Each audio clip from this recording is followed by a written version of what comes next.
അവിടെ വേറെന്തൊക്കെ വൃത്തികേടുകളാണ് നടക്കുന്നത്. നമുക്ക് ഉടനെ പോലീസിൽ വിവരം അറിയിക്കണം. അത് വേണോ? വേണം.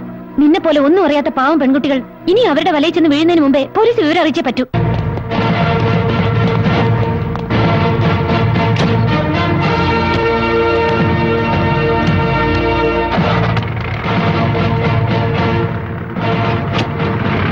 ആ ഒരു സംഭവം എന്റെ ജീവിതത്തിൽ ഇത്രയും വലിയൊരു ആഘാതം സൃഷ്ടിക്കുമെന്ന് ഞാൻ ഒരിക്കലും പ്രതീക്ഷിച്ചില്ല. ഞാനിവിടെ ഉണ്ടായിരുന്നു ഇങ്ങനെയൊന്നും സംഭവിക്കില്ലായിരുന്നു. ആ സമയത്ത് തിരുവനന്തപുരത്തെ കെട്ടിയെടുക്കണമെന്ന് പറഞ്ഞ് DIGയുടെ പോ. ഇത്രയൊക്കെ ആളുകൾ ഉണ്ടായിട്ട് എന്ത് പ്രയോജനം? നാറാവുന്നിടത്തോളം നാറിയില്ലേ ഞാൻ. സ്റ്റേഷനിലെത്തും മുമ്പേ ജാമ്യവുമായി ആളുണ്ടായിരുന്നില്ലേ അവിടെ?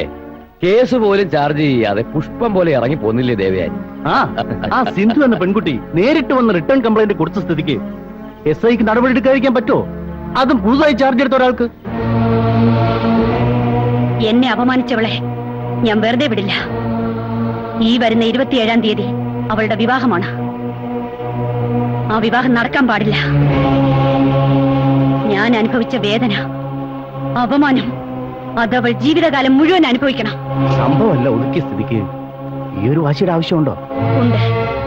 അല്ലെങ്കിൽ ഈ ദേവയാനി ജീവിച്ചിരുന്നിട്ട് കാര്യമില്ല. സിന്ധു, അവളെ ഞാൻ കുത്തുവാള എടുപ്പിക്കും. ഇതെന്റെ ശപഥമാണ്.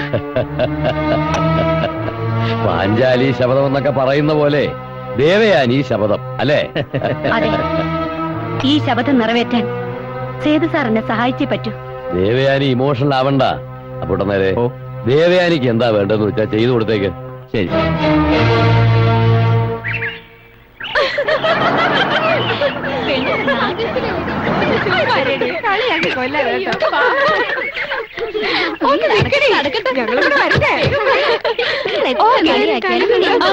ഹലോ, ഞാൻ വെയിറ്റ് ചെയ്യായിരുന്നു ഇത്ര നേരം.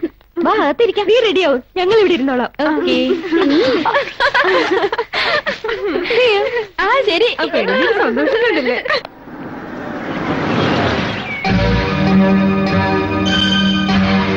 മാഡം, ഒരു ഫോണുണ്ട്. 1 മിനിറ്റ്.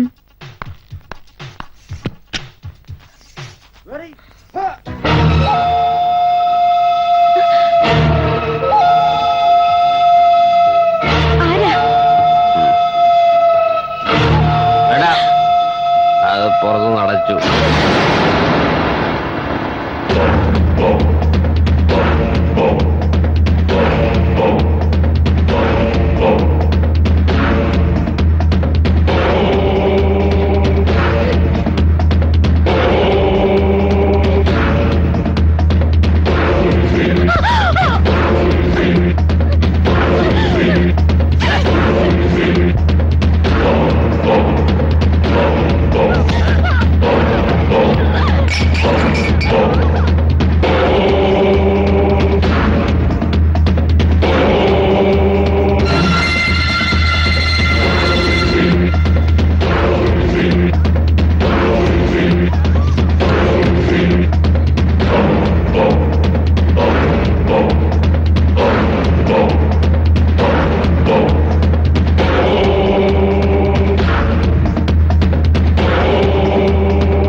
അതെ.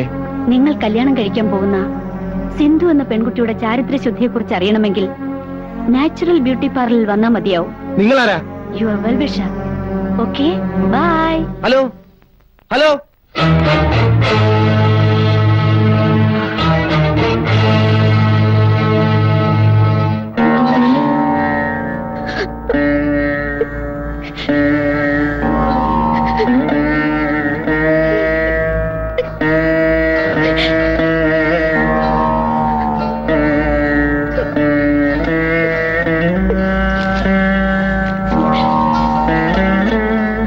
ഇതാ 500 രൂപ. സാധാരണ ഞാൻ 100 രൂപ കൊടുക്കാറുള്ളൂ. ആ, നീ വലിയ വീട്ടിലെ പെണ്ണല്ലേ?